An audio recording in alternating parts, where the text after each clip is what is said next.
Cade Cunningham has been in double-team hell these past couple games. Duop Reith coming up with Isaiah Stewart. Ends up going right on Jeremy Grant. Isaiah Stewart with a semi-screen. And Scoot Henderson can't do much because Dennis Schroeder is in the corner.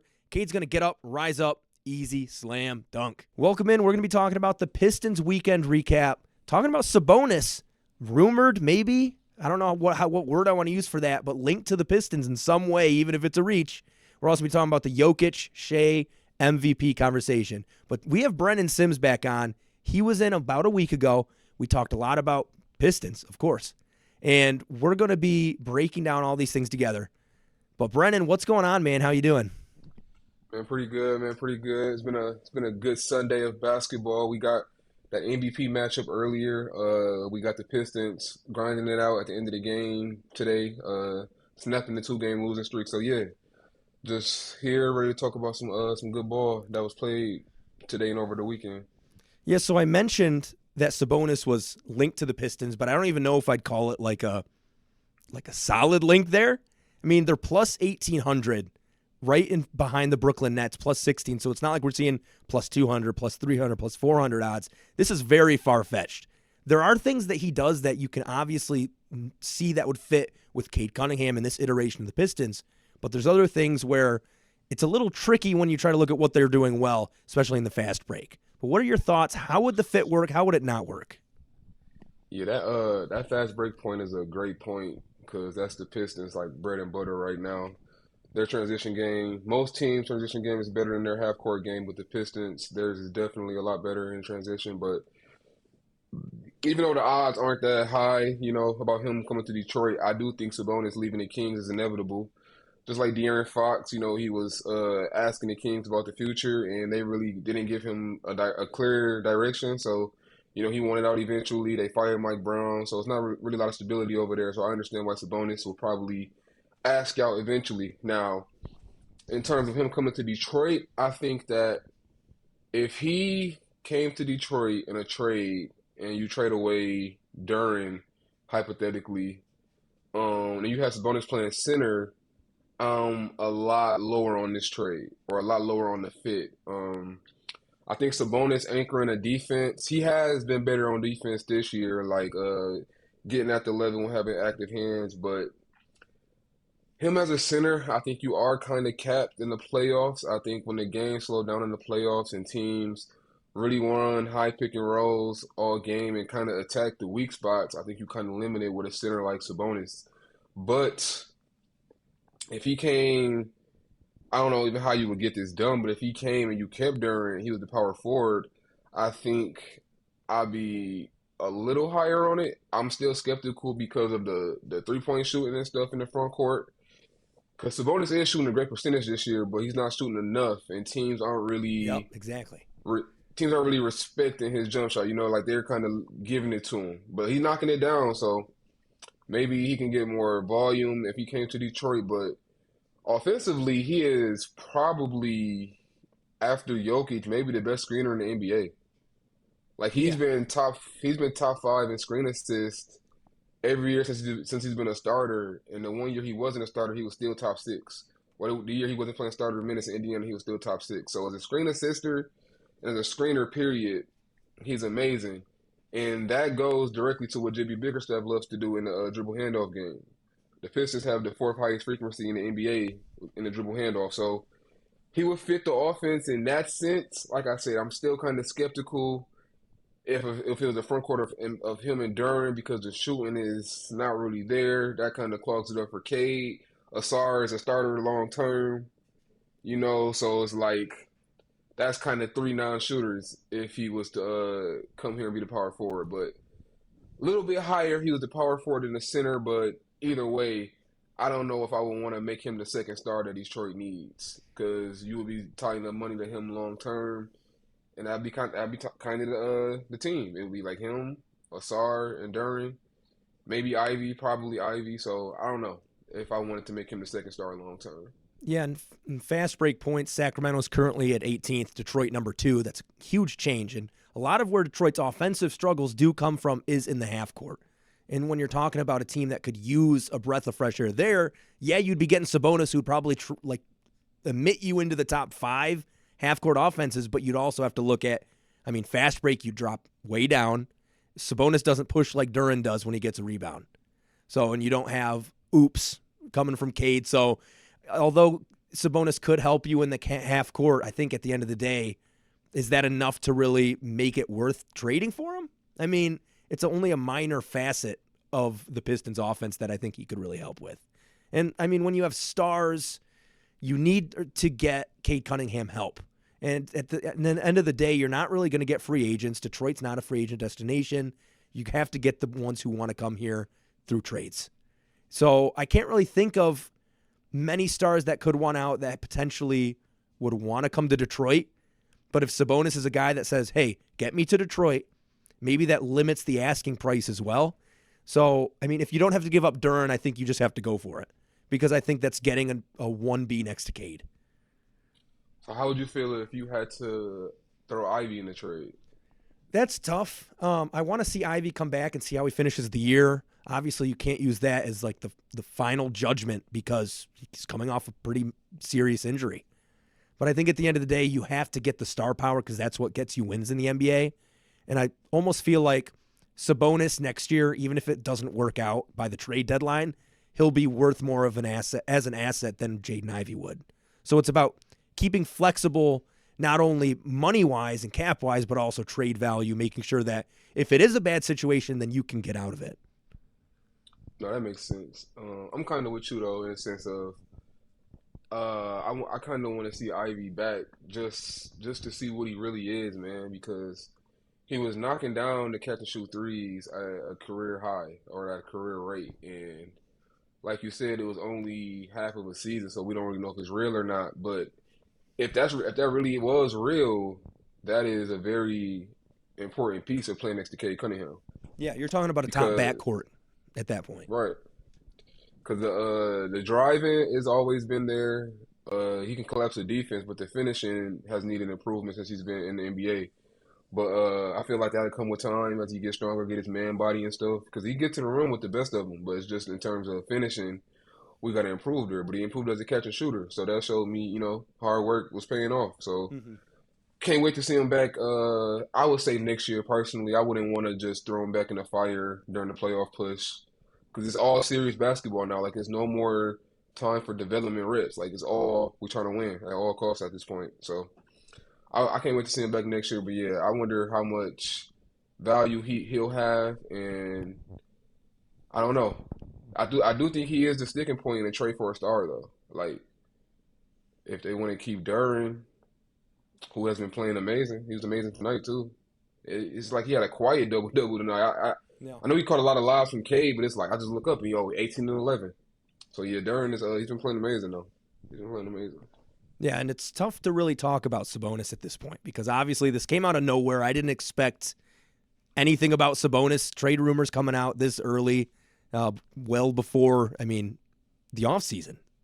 So We're going to move right along because, enough of that. Talking about the Pistons and their weekend. They went 1-1, a win tonight against the Blazers, loss against the Warriors. Let's start with yesterday's Warriors game. What was the biggest takeaway for you? Because for me, it was Cade Cunningham getting doubled constantly, getting pressured by Moses Moody. He wasn't able to get to his spots. He did have his times when he would be able to heat up, but it felt like, in a 5-point loss, if a couple of those go Cade's way, you're looking at a victory there. Yeah. Draymond making that three, man, it's just like it's such a backbreaking loss, but obviously the Warriors are, to me, a contender in the West now with Jimmy Butler. Him being a second option. So the Pistons taking that team to the wire. A few things you got to clean up on, like the turnovers, like you kind of pointed out, K being double teamed and blitz like all game.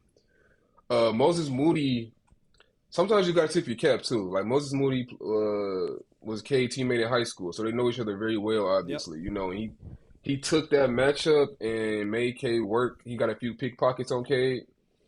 I do feel like at all K turnovers, those are the ones I'm like, man, the pickpocket ones. It's like sometimes it seemed like he walking up the court lackadaisical, but even when he kind of locked in, sometimes defenders still get him. Like Kamara got him once tonight, I think. Or no, Yep. that was Delano Banton too. Got him one time. Hmm. But at all case turnovers, like when you're trying to get others involved, those don't really bother me because he's trying to make something out of nothing sometimes. But the pickpocket turnovers, I just feel like we got to cut those down some. But the missed free throws at the end of the game, those were huge. You know, but I feel like going against a Warriors team like that on kind of a prime time stage, where like the matchup was kind of talked about a lot headed into the game, two teams that were hot. I feel like the Pistons, like you said, if a few more balls go Cade's way, then they walk out of there with that win. The third quarter explosion was amazing to see. 19 in the third, unguardable. He was just getting downhill at will, man. Getting to the free throw line a little bit more. I want to see more free throws. I don't really care if it's foul baiting or whatever. I don't care. I want to see more free throws. Yeah, you have to Superstars get get to, there. got to get there, man. Superstars get to the line. They make free throws. They make teams pay. Help their teammates catch their breath. All of it. Free throws is not a bad thing. So, Yeah, and but yeah, it's tough because Cade's still at 31, and we're talking about if the ball goes if the ball bounces his way a couple times. So it's crazy to talk about a star and say, oh, he had 31, but I mean he should have had 50. To be completely honest, he was on pace for that. If he had that huge third quarter, if he's playing like that throughout the rest of the game, and obviously when you're going against a tough defensive team, that's going to be almost impossible to happen. But I still tip my cap to him for 31 there. oh yeah, for sure, great game. And like you said, the Warriors, great defensive team, man. Draymond, he made that three and it was backbreaking, but on the other side, nothing he did defensively is surprising. Like that's what he does, man. Just calling out plays and calling out the schemes to come trap K. There's a few times, sometimes K got trapped, and I would see his teammates continue to like set the play or do the motions. Like they going to set a screen, but you see K getting trapped. At that point, I feel like you kind of got to abandon everything and come help him. Like go to the middle of the floor, go to the open spaces and stuff. But yeah, man, the Warriors tough, and Steph Curry really didn't have a Steph Curry game. You Mm-mm. know, that's kind of why it hurt so much too, the loss, because you kind of contain Steph as much as anybody can contain Steph.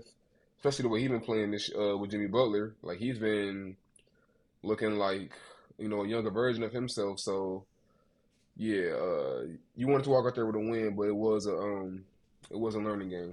Make Yeah, the free throws. and it was grinded out. I mean, the Warriors shot 12 of 41 from three, 29.3%. I mean, that's usually a total where if they're shooting that, they're not going to win. But you're also looking at Detroit having a subpar performance as well. It's just a tough game to have the first night of your back-to-back. No, for sure. Yeah, Tim Hardaway, you would love to see him make some of those open threes. I feel like Beasley has obviously been great this year, so one game isn't the end of the world for Beasley, but you would love to see Tim Hardaway start shooting a little bit better. But he did tonight. Tonight he did shoot the ball a little bit better, especially in the first quarter. Kind of got the Pistons going, so it was good to see Tim Hardaway knock some shots down tonight. Yeah. I mean, yeah, last night, 5 of 23 for Detroit. So, I mean, worse than what the Warriors did. But I guess going into tonight's game, obviously Detroit had the handle of it through obviously the first 3 quarters. Fourth quarter, Blazers. What did you see from them? What were some big things that they were able to do to limit Detroit and come back? Because honestly, there was a point in this game I said, yeah, Detroit's not going to win this one. Yeah, I definitely can see why. But Anthony Simons, man, he just literally exploded. And I know Portland direction is kind of shaky. Like at the beginning of the year, they wanted to tank, and then they started playing good ball. So it's kind of like, oh, let's make the play in. And Anthony Simon's future is kind of always up in the air because you got Scoot and you got Shaden Sharp. But the way he played tonight, he played like the lead guard, man. He played like the guard that you should build around. Showed a lot of Damian Lillard flashes, like with the pound step dribbles, the way he was shooting the ball from so deep, the Pistons had to get up, so he was blowing by him, getting easy layups at the rim. Kamara too. Like I know he dunked on Stu, which was insane. Like I don't really think I've ever seen Stu get dunked on like that because I think Stu is one of the best rim protectors, especially relative to his size. But Kamara, man, he is elite on both ends. Well, not on both ends of the court, but defensively, he is elite. Um, but yeah, those two really kind of sparked everything. Scoot played okay. You know, he got to the rim a few times during the Blazers run, but it was cool seeing the Pistons calm themselves down and actually grind it out. Like I feel like Schroeder, of course, you know Cade is Cade, but I feel like Schroeder did a good job coming in the clutch and calming them down, and you know, kind of being that vet presence Yeah. that he usually is. And it's always fun playing the Blazers because they remind me a lot of Detroit West in the way that they play. They're quick and they play a lot of defense. You talked a little bit on Kamara, but he's kind of like the Asar Thompson. Obviously doesn't have that freakishly athletic type of play style, but he's the guy who will fill the stat sheet.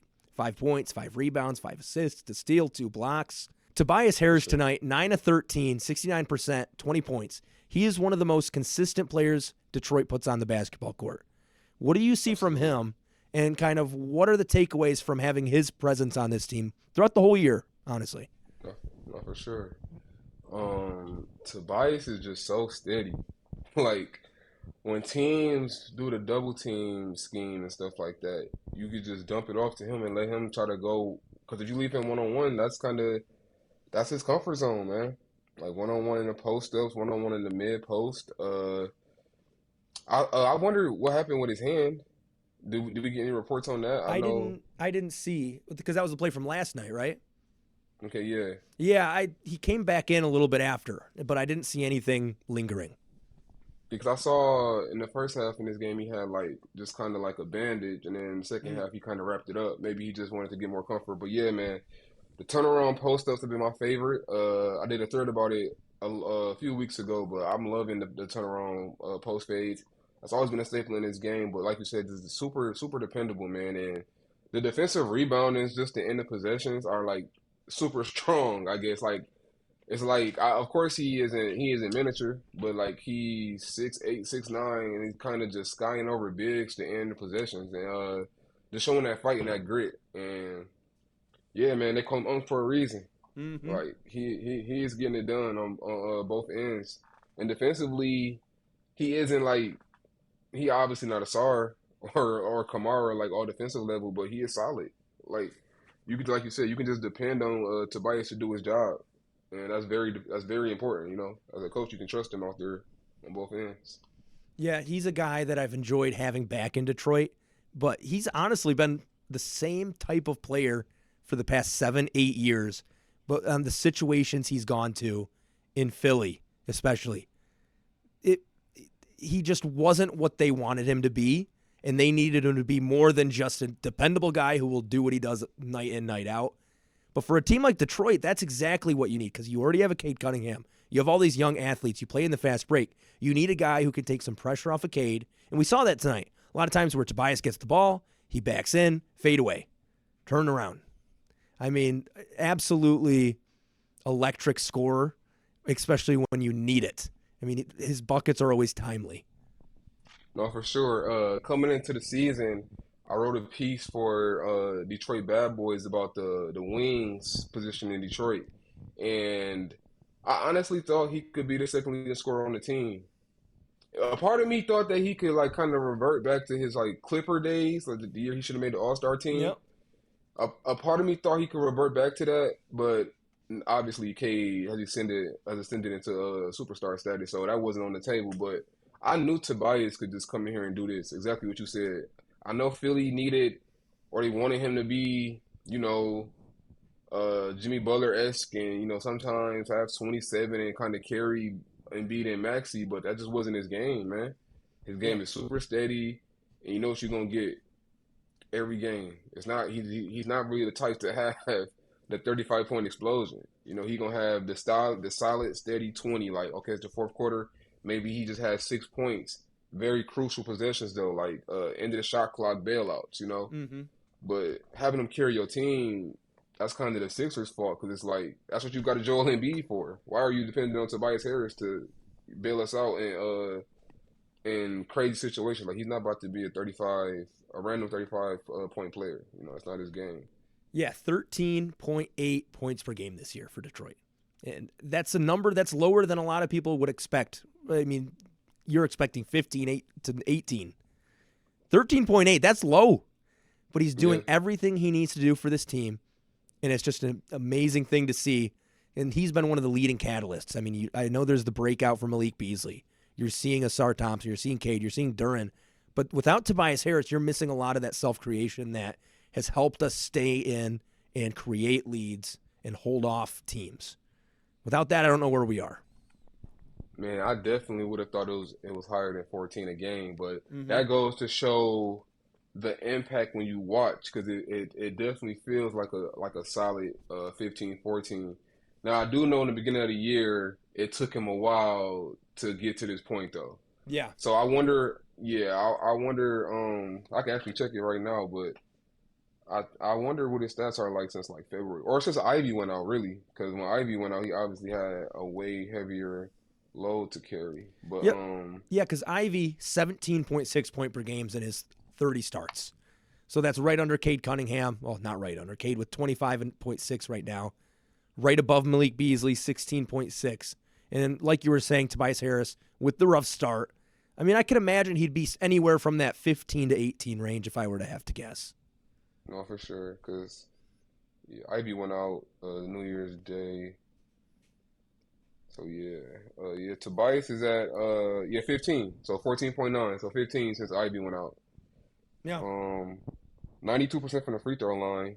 He don't get there a lot, but like we said, dependable. Yep. When he gets there, he'll make them.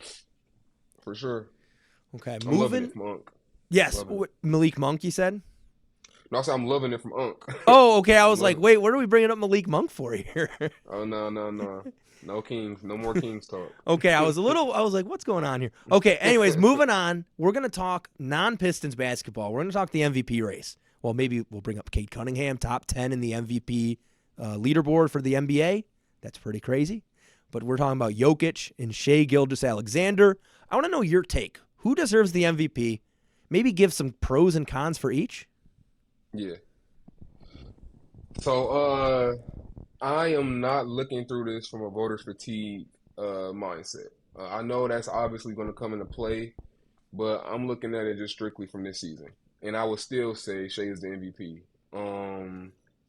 Shai is averaging about 33, like a 64 true shooting percentage. That's like the second highest from a 32 point per game guard season or higher. So like historically efficient season from the guard position.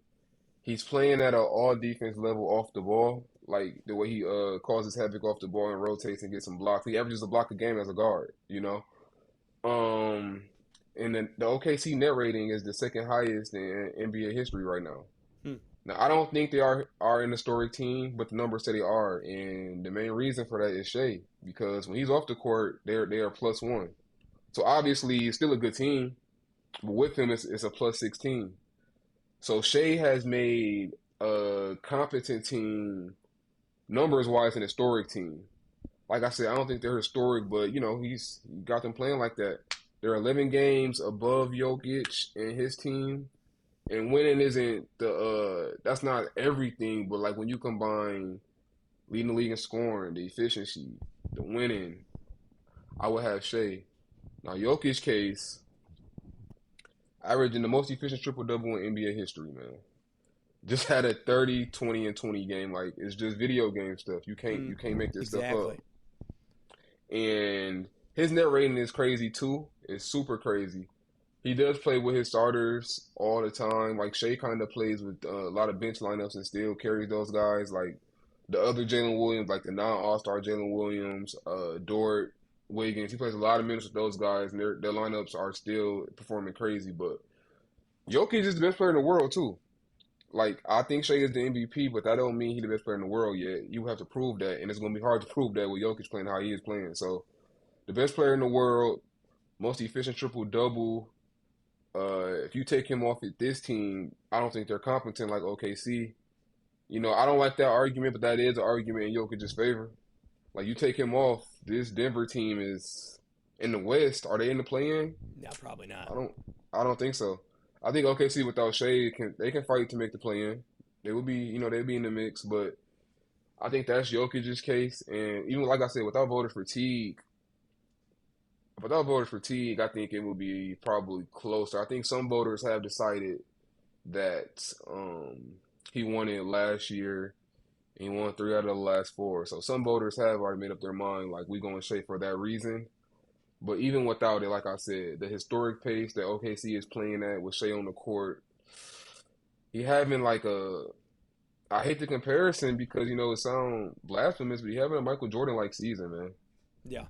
He having a Michael Jordan-like season. So I would have Shea as my MVP right now. It's so tough for me to choose. I don't want to say I have Jokić as the MVP. I don't want to say I have Shai as the MVP. But watching Shai, I don't really like the way he foul baits. I think that's the biggest con against his game. Going inside, jumping into defenders. And it's hard for me to say that guy should be MVP because usually the MVP is one of the faces of the league, or they're on their way to being the face of the league. They represent the league. And it just feels like sometimes the way he plays, and I know a lot of stars in the NBA do it. I'm not trying to just single out a single player. We've seen it from Jokić. We've seen it from LeBron. We've seen it from KD. Everyone does it.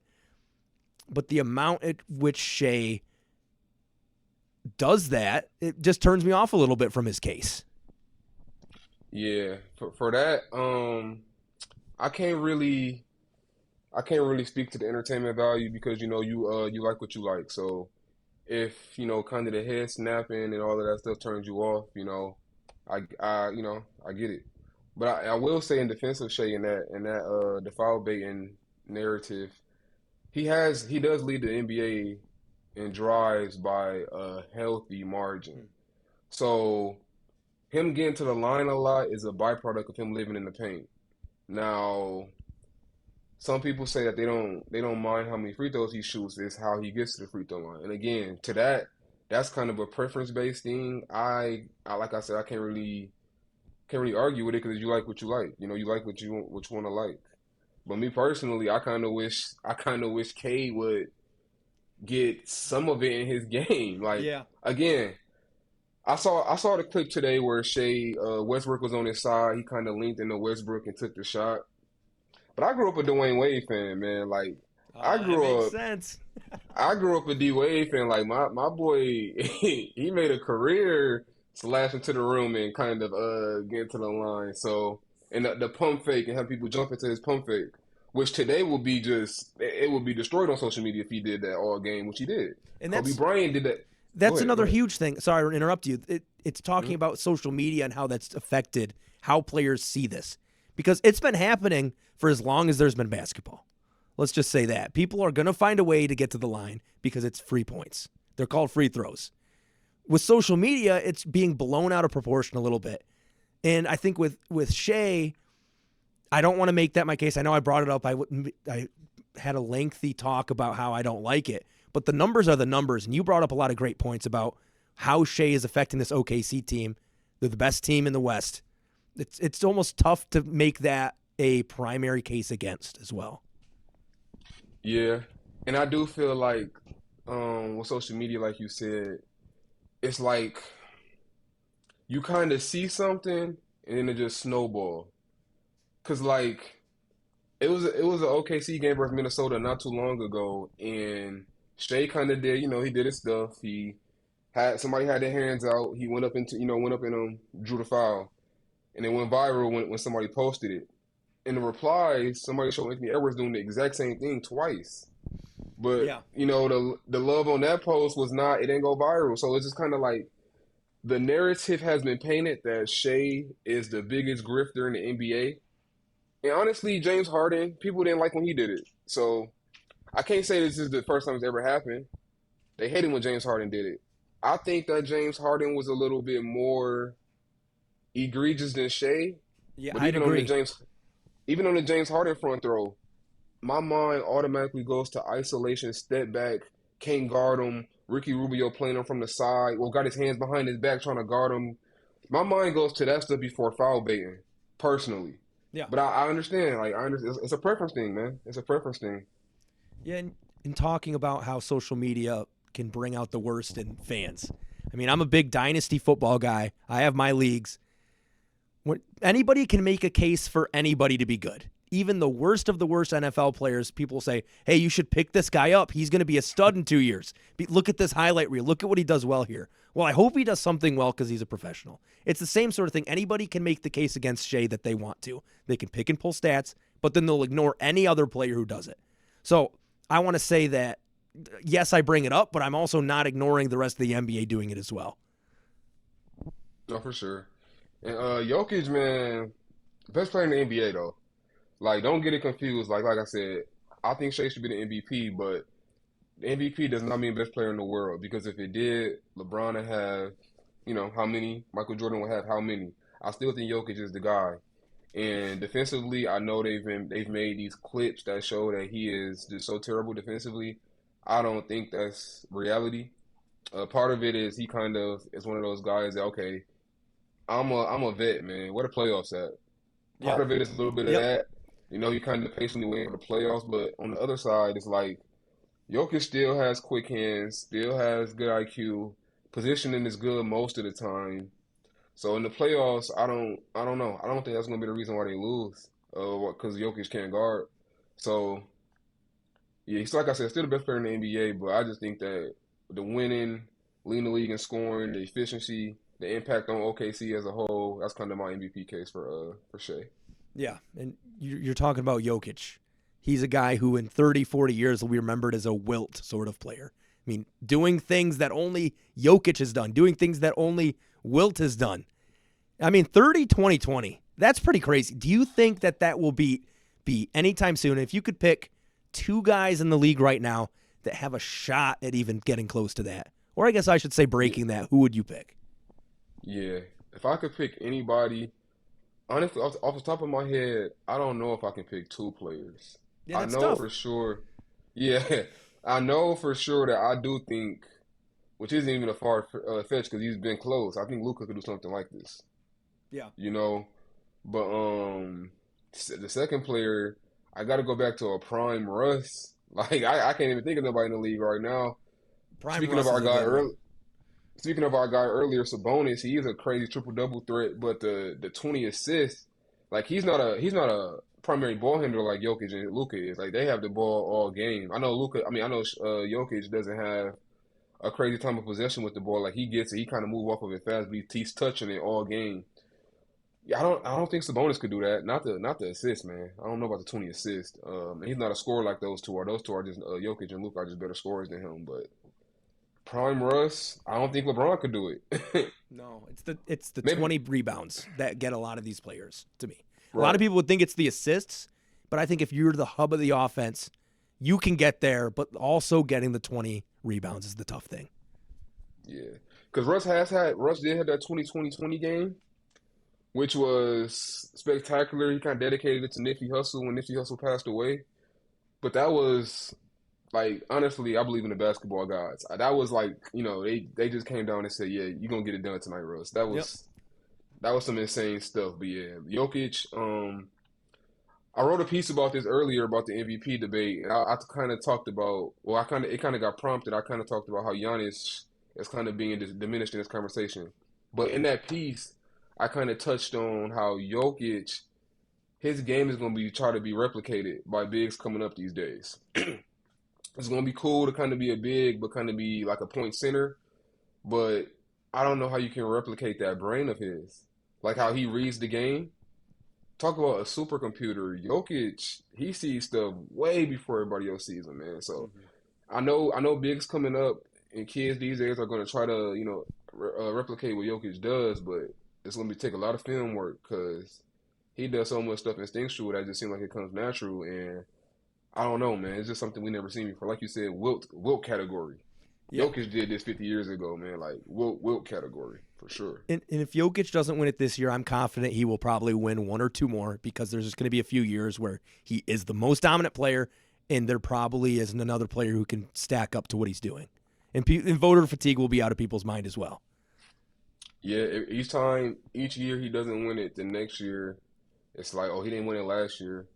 But the historical precedent, man, just the historical precedent of like Michael Jordan only winning five and LeBron having four.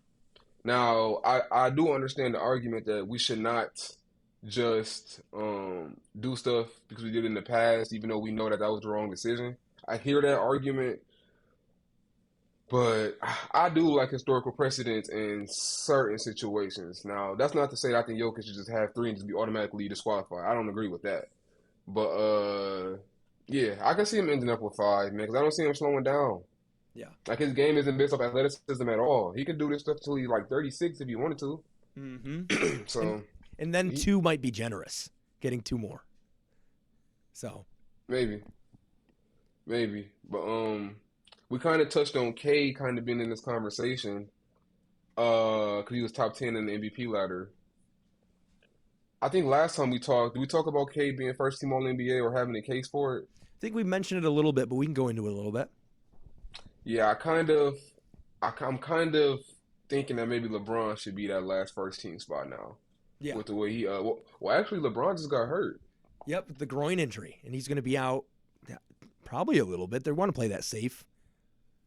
And then Jalen Brunson is also hurt, who I personally had Cade over in the MVP race, me personally, because he's playing with Cat. And I hate to do that sometimes, but just when you're splitting hairs like this, because Cade has been that elite. But when you're splitting hairs like that, it's like Brunson and Cat, they play together. Cade's second option is Malik Beasley, who is a Six-Man of the Year candidate. So no, I'm not trying to downplay him at all. He's amazing. But it's levels. You know, Cat and Jalen Brunson will both be All NBA this year. So I kind of had Cade already above him. But like again, I think Cade has a shot to be first team, man. And that would just be crazy coming from last year. Yeah, I'd love That'd that. be crazy. That'd be one of the biggest turnarounds in sports history, potentially, for a player. I mean, Where are going you from... on? No, go on, sorry. I was just gonna ask you, like you said, like one of the biggest turnarounds in sports history. That kind of goes into this question. Where are you on the most improved stuff? I don't think Cade should be relevant there. I think people are taking too much into account the team and how the team performed. Because if the Pistons were a play-in team, I don't think we'd be talking about Cade for most improved. Because people would have been watching it nightly. They would have seen that, oh, he's a pretty damn good player. But when you're on a 14-win team, people are just going to talk down about you because of how your team did. So I think he's being propped up primarily because of that. Although he has had like an all-NBA jump. I love it. I love it so much because I just kind of especially now. Granted, second year or highest draft picks have won it before. Brandon Yeah. Ingram, second overall pick. Ja, didn't he? Oladipo, but that's the one I really hate though. Oladipo, second round pick. Brandon Ingram, second overall pick, not second round, second overall. But those guys' career didn't start like Cade and Ja's did. Like the second half of last year, I know Detroit was losing all the time, but Cade was an elite basketball player. Yeah. He was an efficient basketball player the whole second half of last year. So it hasn't really been, well, I mean, obviously, like you said, it's been an all NBA jump. But if you break it down to the second half of last year, he's been great since then. And when Ja won it, Ja averaged 30 in the playoffs before he won it. So I kind that's of, wild. the trajectory was already there, man. And I understand that it's called most improved. It's not called random player gets better. But again, back to historical precedents, I like that it has been that. I like that it's been like a Norman Powell type guy that's won it, or Pascal Siakam coming out of nowhere. You know, I like stuff like that. So I kind of want to see it go to like Dyson Daniels, Christian Braun. Norman Powell won't qualify, so because you got to play That's 65 a games. bummer. But I want to, yeah, I had him, but I agree. That's kind of where I'm at with the most improved talk too. I don't want to see Cade win. Yeah, that's a tough case because, I want to have my Pistons propaganda and I want to have my tweets ready to talk about how elite Cade is because he won this award. But, I mean, at the end of the day, it's not really much. I mean, he's probably looking at that like, man, you guys just didn't watch me last year. He should be offended, to be honest. That's what I think. I tweeted that. I said, John Moran gave it to Desmond Bain. Like players of that caliber do not want most improved. They looking at MVP and All NBA and All Stars and stuff. They don't want most improved. Yeah, that's tough. But that's where we're going to wrap it up, man. I really enjoyed having you on. We talked about a lot of different stuff here. Hope to have you on again. But just tell everyone where they could find you again and what kind of stuff you've been doing. Yeah, for sure. So Yeah, description is will be in a link. You guys can find me on Fansided. That's where I'm kind of writing about all of the NBA teams. I dropped the Jokić, Giannis, and Shai MVP piece today. You can find me at Detroit Bad Boys. I'm kind of writing about the Pistons, like doing game previews, kind of doing game recaps and stuff. Looking to some analysis pieces coming soon, hopefully about Asar and Malik Beasley, some of the other Pistons besides Cade, because they need some publication too. And you can find me on All You Can Heat. That's another fan-sided site where I talk about the Miami Heat. I do a weekly thing, kind of like a Zach Lowe style piece where I talk about 5 things from the Heat's week. Really enjoying doing that.